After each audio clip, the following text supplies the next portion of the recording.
Baik, selamat pagi, siang, sore, malam ya bagi semua yang sedang menyaksikan podcast dari UPT Balai Diklat KKP Banyumas.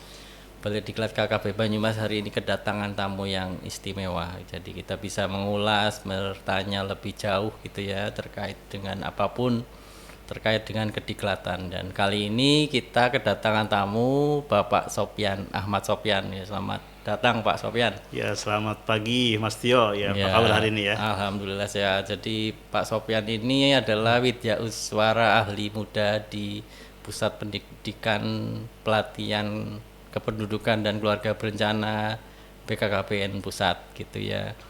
Jadi kali ini topik kita Pak Sopyan mungkin kita sedikit mengulas terkait dengan kalau di BKKBN itu kan banyak pelatihan gitu ya. Betul. Banyak tema-tema pelatihan yang arahnya nanti memberikan amunisi gitu ya, amunisi, pemahaman, pengetahuan, kemampuan bagi tenaga lini lapangan BKKBN yang dalam hari ini adalah penyuluh KB, kader, ada PPKBD, sub PPKBD dan lain-lain gitu ya. Jadi kita kali ini akan membahas salah satu jenis pelatihan gitu ya yang pada bulan Mei Juni ini sedang dilaksanakan gitu terkait dengan pelatihan PPKS. Betul, PPKS ya. Pusat Pelayanan Keluarga Sejahtera gitu Iya. ya. Itu mungkin untuk mewakili itu Pak Sopyan bisa menjelaskan sedikit gitu ya terkait PPKS itu apa gitu.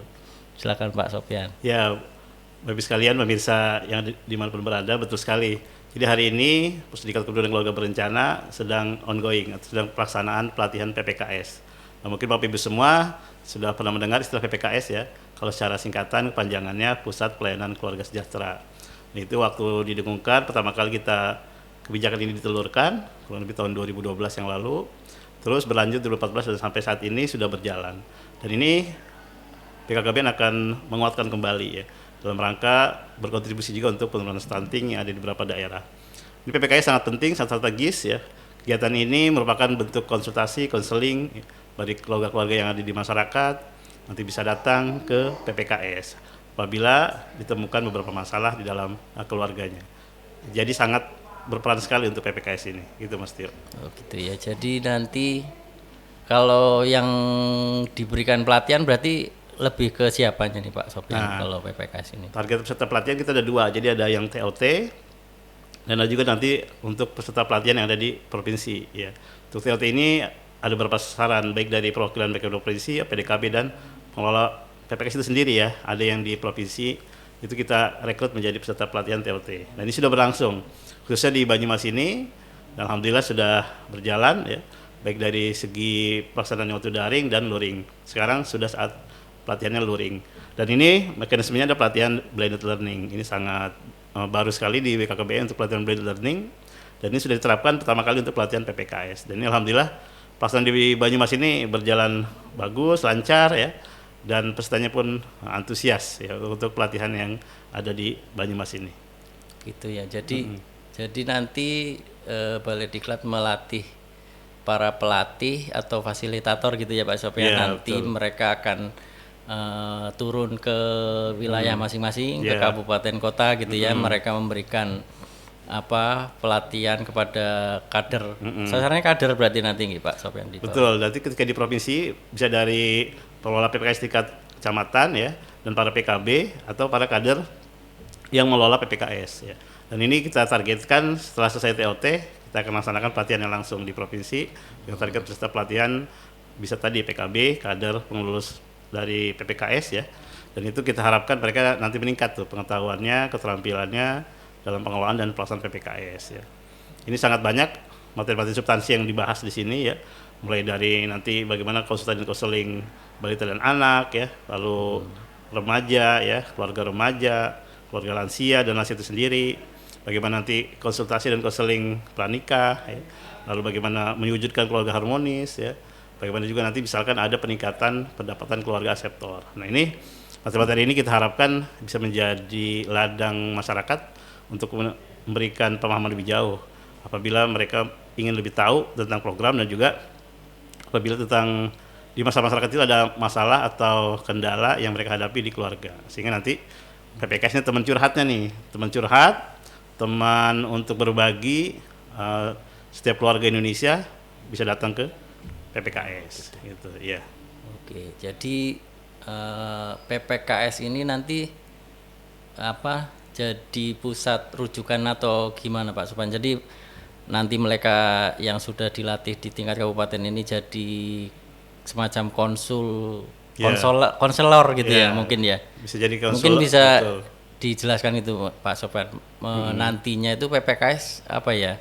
Nanti masyarakat atau di kabupaten atau di kecamatan itu nanti bisa mendapatkan layanan ini yang seperti apa gitu Pak? Misalnya saya butuh layanan apa gitu, nanti apa yang mereka bisa terima gitu. Misalnya mereka punya masalah apa, saya lari ke PPKS atau oh ini ingat PPKS ya.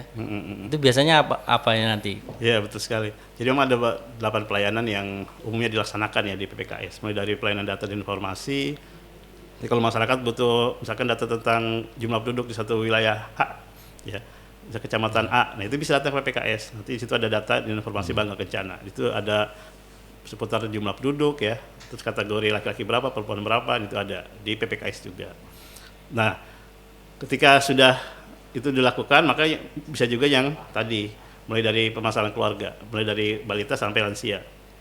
Dan juga di situ nanti para peserta ini akan dilatih menjadi fasilitator kalau yang TOT, dan ke depan bisa menjadi pembina untuk yang di PPKS.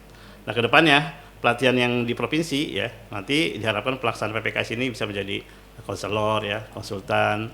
Jadi setiap masyarakat yang datang itu bisa berkonsultasi, bisa melakukan konseling, sehingga nanti masalah-masalah yang mereka hadapi itu bisa dapat diselesaikan ya, dan membantu meringankan beban masyarakat yang terkena masalah gitu ya.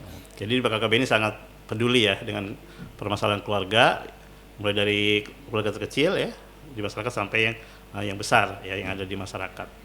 Jadi sangat bagus sekali nih Mas Tio untuk PPKS. Jadi kedepannya kalau misalkan ini berjalan dengan baik, maka mudah-mudahan tercipta kesejahteraan, kemakmuran, keterampilan di masyarakat. Ya. Kalau saat ini kan BKKBN sudah apa ya?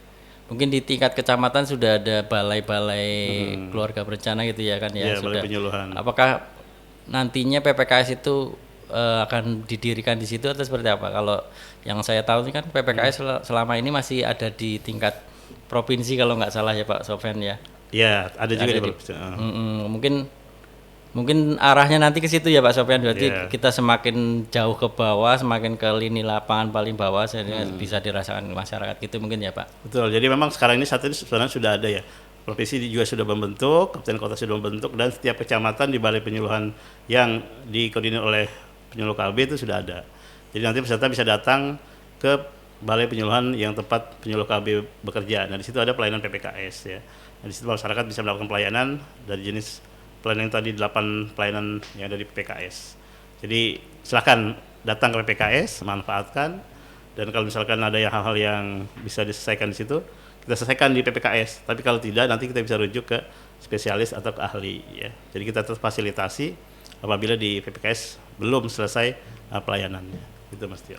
Baik teman-teman, Bapak Ibu semua, kita sudah banyak mendapatkan info-info beragam ya terkait dengan PPKS. Mungkin itu bisa memberikan tambahan wawasan pada Bapak Ibu bahwa BKKBN sudah memiliki sebuah pusat layanan gitu ya yang bisa dimanfaatkan oleh masyarakat. Ini mungkin kalau keluhan-keluhan terkait dengan apa masalah keluarga, rumah tangga itu mungkin bisa ke situ ya Pak Sopyan. Betul, bisa sekali ya. Gitu, jadi kita harapkan keluarga kita harmonis ya, baik-baik semuanya, rukun-rukun ya. Kalau ada masalah silahkan datang ke PPKS. Baik, mungkin itu saja Pak Sopyan karena sudah banyak yang bisa sampaikan. Nanti Bapak Ibu, teman-teman semua kalau terkait dengan mau bertanya terkait dengan PPKS dan sebagainya bisa langsung mendatangi perwakilan BKKBN mungkin ya Pak Sopyan, atau kita punya banyak kita punya penyuluh KB, punya kader sampai di tingkat desa, kelurahan. Silakan bertanya langsung ke mereka. Kalau tidak, silakan datang, bagi Bapak Ibu yang ada di Banyumas bisa datang ke Balai Diklat KKB Banyumas. Gitu ya untuk hari ini. Terima kasih Pak Sopyan atas kehadirannya. Terima kasih, sukses selalu untuk Balai Diklat Banyumas ya, dan semua peserta yang ada di sini. Mantap. Terima kasih. Begitu Bapak Ibu. Wassalamualaikum warahmatullahi wabarakatuh. Waalaikumsalam warahmatullahi wabarakatuh. Sampai ketemu lagi.